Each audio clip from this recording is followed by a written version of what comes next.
happened to Amy Bradley? She's a young woman who disappeared on a cruise 28 years ago while vacationing with her family. Did she fall overboard in a tragic accident? Was she kidnapped and sold to a human trafficking ring? What if your sister vanished in paradise, and months later, someone swore they saw her, terrified, in a Caribbean brothel? A cruise ship that should have been a dream turned into a floating crime scene. Today on Crime Cipher, we dive into the case that haunts international waters to this day. Amy Lynn Bradley's mysterious disappearance, riddled with sightings, secrecy, and suspicion. Welcome to Crime Cipher, where we decode true crime's deepest mysteries. Today, we're diving into one of the most baffling and heartbreaking cases ever to happen aboard a cruise ship: the disappearance of 23-year-old Amy Lynn Bradley. Her story begins like any family vacation, but ends in mystery, heartbreak, and a trail of disturbing clues. Make sure to hit that subscribe button and turn on notifications, because what you'll hear today goes far beyond the headlines and may change the way you think about cruise ship safety forever. Chapter 1. A dream vacation turns into a nightmare. Amy Lynn Bradley was a vibrant, athletic young woman, born in Virginia and freshly graduated from Longwood University. She worked as a trained lifeguard and had plans to start a new job. In March 1998, her family received a free Caribbean cruise from an insurance company as a reward, an exciting getaway aboard Royal Caribbean's Rhapsody of the Seas. The ship departed from Puerto Rico and was scheduled to stop in Aruba and Curacao. For Amy, it was meant to be a relaxing vacation before starting her adult life. But this dream trip would soon spiral into every parent's worst nightmare. Chapter 2. The last time Amy was seen. Amy's final documented hours are pieced together through a mix of cabin logs and family memory. After a night of dancing and mingling with the ship's entertainers, she returned to her cabin around 3:40 a.m. Her brother Brad came in just before her. The two had a short conversation on the balcony. Then Brad went to sleep. At around 5:30 a.m., their father Ron woke up and saw Amy still sleeping on the balcony. But when he looked again at 6 a.m., she was gone. No noise, no splash, no signs of struggle, just an empty deck chair and silence. Chapter 3. The Panic and the Possible Cover-Up. As soon as the family realized Amy was missing, they alerted the ship's crew and pleaded with them to delay docking. They feared that if she had been taken, disembarking would allow her potential abductor to disappear into a foreign country. Shockingly, their pleas were dismissed. The ship docked in Curacao, and hundreds of passengers exited before the crew made any announcement or began a formal search. It wasn't until 7:50 a.m., over an hour later, that any action was taken. By that point, any window to find Amy on board or prevent a possible abduction had closed. Aerial searches and radar scans turned up nothing. Amy had simply vanished. Chapter 4. The Overboard Theory. One of the earliest theories was that Amy had fallen or jumped overboard. But those who knew her say this doesn't add up. Amy was an expert swimmer. If she had gone into the water accidentally, experts argue that her body or some debris would likely have surfaced or washed ashore. One post theorized she may have leaned over the balcony and been swept away by ocean currents.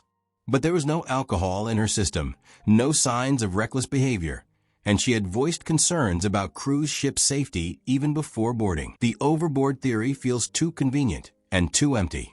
Chapter 5. Shipboard Foul Play. More disturbing than the overboard idea were the stories that began surfacing about the night Amy disappeared. Multiple witnesses saw her dancing with a crew entertainer known as Alistair "Yellow" Douglas. Even more suspicious, photos taken of Amy by the ship's photographer that night went missing. Adding to the mystery, a waiter reportedly told the family that he saw Amy leave the ship with crew members. These inconsistencies led the Bradleys to believe something far darker may have happened on board, and that the truth was being buried. Chapter 6. Human Trafficking and Disturbing Sightings. Months after her disappearance, unsettling reports began to emerge. In August 1998, a Canadian diver named David Carmichael claimed he saw a woman matching Amy's description on a beach in Curacao.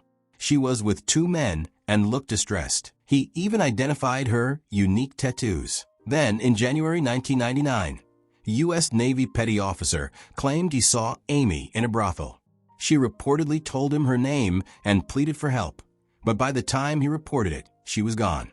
Even more chilling, the Bradley family's private website was accessed several times from IP addresses located in Barbados. Human trafficking experts warn that cruise ships offer the perfect storm for abductions, international jurisdictions, thousands of passengers, limited surveillance, and rapid disembarkation. Amy's case wasn't the only one. Similar disappearances have occurred in maritime zones where laws are murky and responsibility is unclear. Activists argue for stronger maritime security protocols and stricter background checks on crew members. To this day, cruise lines remain largely self-policing, creating a dangerous loophole in global safety. If Amy was taken, she may have been one of many, hidden in plain sight just beyond the radar. Chapter 7. The Netflix Docuseries. In July 2025, Netflix released a chilling 3-part docuseries titled Amy Bradley is Missing. Created by Ari Mark and Kil.ler, the series dives deep into the timeline of events, combines expert testimony with witness accounts, and uncovers previously unseen footage. While no definitive answers are presented, the documentary reignites the conversation around the case and raises new suspicions. Chapter 8. The Family Speaks Out. Amy's parents, Ron and Iva Bradley, continue to fight for answers. In the Netflix special, her mother's voice trembles as she says, "We still pray she's alive." The filmmakers were reportedly shocked by how many credible leads had been ignored or dismissed over the years. For the Bradleys, the pain of unanswered questions has never dulled. Their search for the truth continues through interviews, tip lines, and media attention. Chapter 9. The Jawbone, the Lawsuit, and the Silence. In 2010, a human jawbone washed ashore in Aruba. Some speculated it could be linked to Amy, but DNA testing was never completed, and the lead went cold. The family also filed a lawsuit against Royal Caribbean in 1999, accusing the cruise line of mishandling the investigation. That lawsuit was eventually dismissed. To this day, no one has been held accountable for Amy's disappearance, and the case remains unsolved. Chapter 10. Secrets and Open Questions. Amy's personal life also revealed potential vulnerabilities. Could this have made her more susceptible to manipulation or targeting? Some theorists believe she was lured by someone she trusted and then trafficked. Others are convinced there was a cover-up involving ship employees. The FBI continues to list Amy Lynn Bradley as a missing person and is offering a $25,000 reward for any information that leads to her whereabouts. Chapter 11. Final Thoughts and Open Loop. As we close this investigation, we're left with one haunting question. What really happened to Amy Lynn Bradley? Did she fall? Was she taken? Could she still be alive somewhere, waiting to be found? This case is still open, and maybe, just maybe, someone watching this holds the missing piece that could crack it wide open. Comment your theory below. If you'd like us to break down the full Netflix series in our next episode, let us know in the comments, and subscribe now to Crime Cipher. Thank you for watching Crime Cipher.